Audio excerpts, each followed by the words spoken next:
Olá, sou a Conceição e estou aqui hoje para resolver uma questão do Enem 2019, a questão 108 da prova amarela.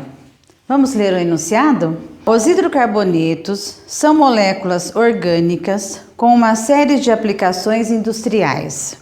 Por exemplo, eles estão presentes em grande quantidade nas diversas frações do petróleo e normalmente são separados por destilação fracionada, com base em suas temperaturas de ebulição. O quadro apresenta as principais frações obtidas na destilação do petróleo em diferentes faixas de temperatura. E aí nós temos o quadro que eu passei para a lousa, né? E diz assim: na fração 4, a separação dos compostos ocorre em temperaturas mais elevadas, por quê? E aí nós temos as alternativas. Então, vamos pensar um pouquinho a respeito dessa questão. Essa questão me traz frações do petróleo, a temperatura em que elas são separadas, ou seja, a temperatura de ebulição de cada uma. Coloquei aqui no quadro para vocês um exemplo de cada caso, né? E no caso, o que é que estamos separando? Estamos separando hidrocarbonetos de fórmula CnH2n e aqui está a faixa do número de carbonos existente nas moléculas que eu estou separando. Então, vamos pensar um pouquinho nessa fórmula antes de resolver o exercício. O que eu sei sobre os hidrocarbonetos, gente? Hidrocarbonetos são compostos orgânicos que apresentam apenas carbono e hidrogênio, ou seja, são os compostos orgânicos mais simples. Tanto é que nem trazem grupo funcional. O que é grupo funcional? Uma estrutura através da qual reconhecemos o composto na função. Não preciso, porque o composto só tem carbonos e hidrogênios.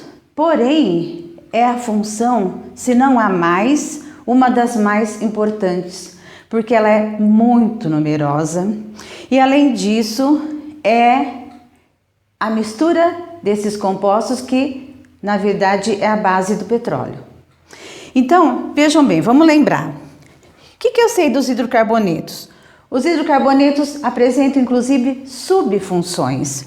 Eu tenho hidrocarbonetos de cadeia beta, que são divididos em alcanos, alcenos, alcinos e dienos, que também podem ser chamados de alcadienos. O que lembra alcanos? Olha isso aqui, ó, an.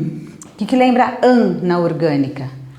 Composto que só apresenta ligações simples, ou seja, composto saturado. Todos os alcanos apresentam fórmula geral CnH2n mais 2.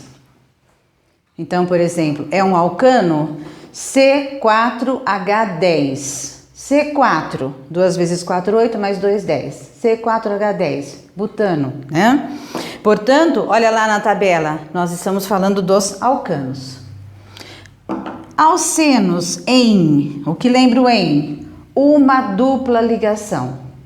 Então, se o composto tem uma dupla ligação, ele vai ter fórmula geral CnH2n. A dupla, para que eu faça uma dupla, de simples para dupla, eu elimino 2 hidrogênios, por isso essa diminuição. Alcinos, olha isso aqui, in, o que lembra o in? Uma tripla ligação. Portanto, a fórmula geral vai ser CnH2n menos 2. Dienos, olha aqui, dien, 2 duplas.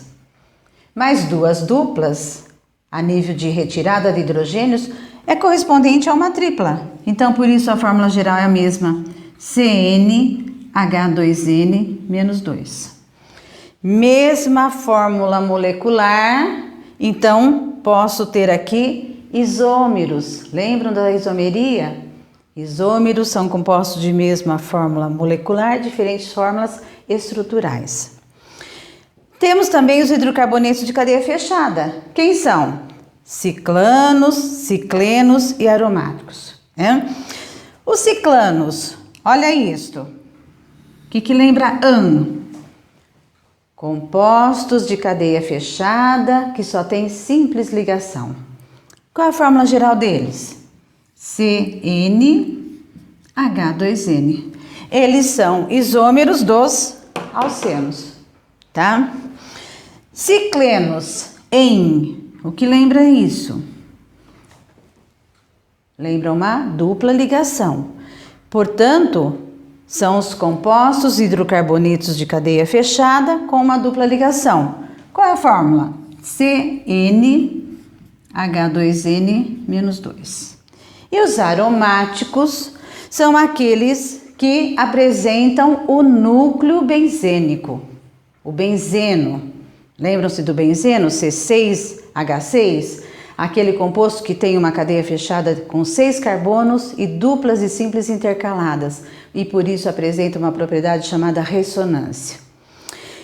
Para os aromáticos, nós não temos fórmula geral, porque os aromáticos têm uma variação muito grande de estrutura, e aí nós não costumamos estudar isto, tá? Então não temos fórmula geral. Então aqui nós estamos falando dos alcanos, tá?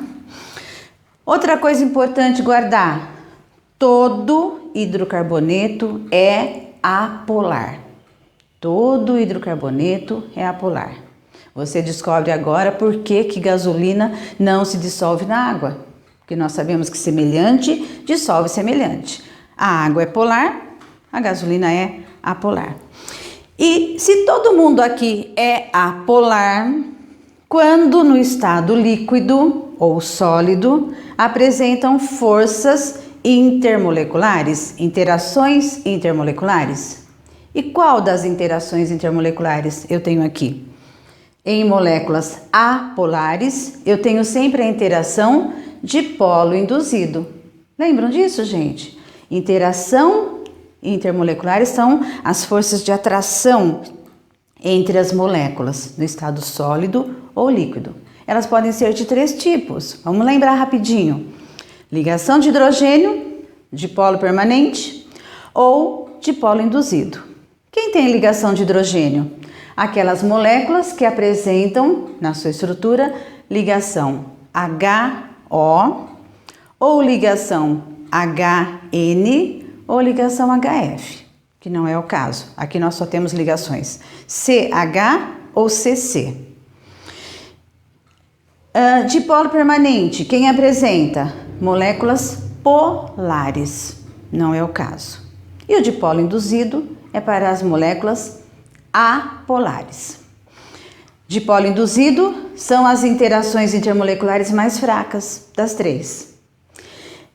Mas o que eu sei? Se todo mundo aqui tem a interação de polo induzido, por que essa temperatura de ebulição varia dessa maneira? Porque é essa atração entre as moléculas que precisa ser rompida para que ocorra a ebulição. E o que a gente sabe? A gente sabe que, embora todos tenham a mesma interação de polo induzido, à medida que a massa molar aumenta, essa interação também aumenta.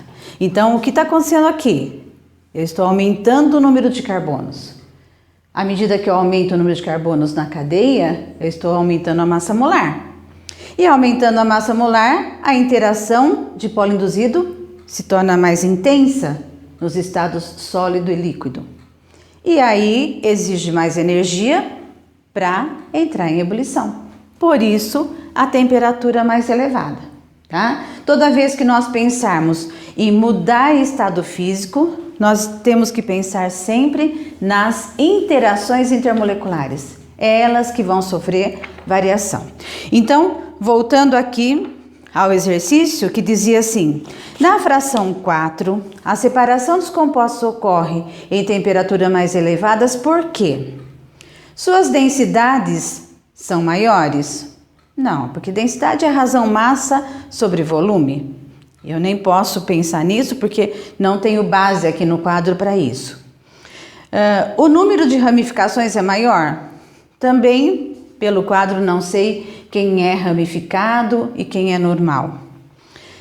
Sua solubilidade no petróleo é maior? O petróleo é uma mistura de hidrocarbonetos, né? Então não seria por isso. As forças intermoleculares são mais intensas. Isso mesmo. E são mais intensas por quê? Porque eu tenho maior quantidade de carbono. Maior quantidade de carbono implica em maior massa molar, tá? A cadeia carbônica é mais difícil de ser quebrada? Não, não vou quebrar a cadeia carbônica. Eu vou separar as moléculas, tá?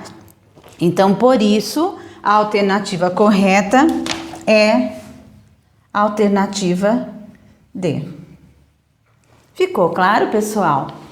Olha, se ficou alguma dúvida ou se vocês têm alguma sugestão para que eu possa explicar algo mais profundamente, manda aí um recadinho pra gente. Até mais!